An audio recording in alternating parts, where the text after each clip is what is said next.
Hi friend, Kelly Waters here, the Mind and Body Architect, and we're talking all about winter, given that it's winter in Australia and the cold weather changes how our body responds.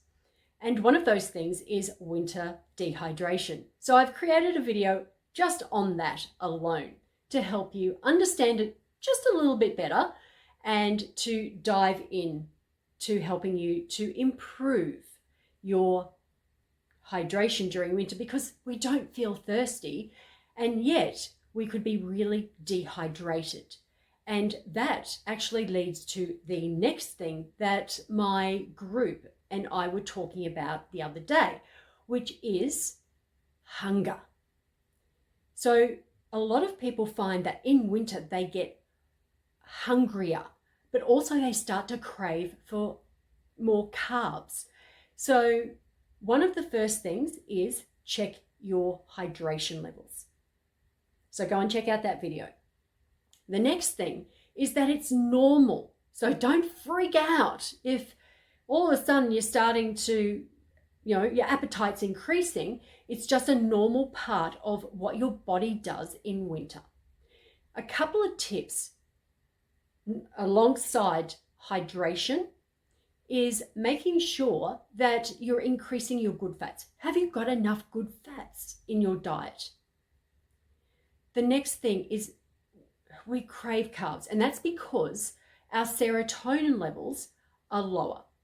So we need to make sure that we're including good carbohydrates, not refined carbohydrates, because they're the ones that we tend to go for, aren't they? So make sure they're whole grain carbohydrates, lots of legumes, because legumes and pulses are fantastic and they help us to feel full and they give us lots of fiber. Now, there's legume and pulse pastas out there, and they're great as a substitute in winter if you're wanting pasta to make you feel comforted and soothed. So go and check those out in the supermarket. They're in most supermarkets now, and they're a great alternative. They also make you feel fuller faster. Have a look at also the proteins. Make sure that you've got enough good, heavy proteins in your diet, because if you're not adding enough protein in, it's not going to make you feel full. The other thing is, in winter, we tend to go for soups. Now, soups are what we call slider foods. And as such, we don't tend to fill up on those. And how we produce serotonin, which is our fullness hormone, is through chewing. So in winter, when we want to feel fuller, faster, we need to have things where we can chew. And if you notice, in summer, we go for salads for crunch.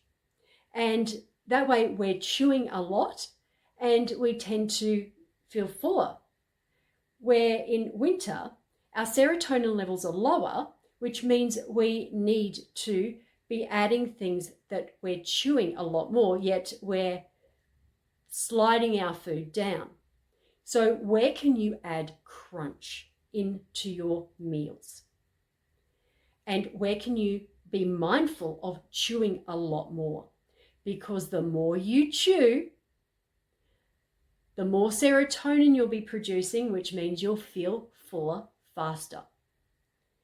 And you don't have to skip the chocolate. It's about the quality. So with everything that I've been talking about, it's not about quantity, it's about quality.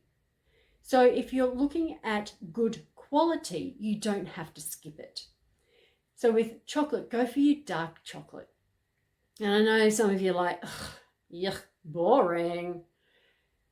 However, the dark chocolate will actually satisfy the cravings faster because it is quality.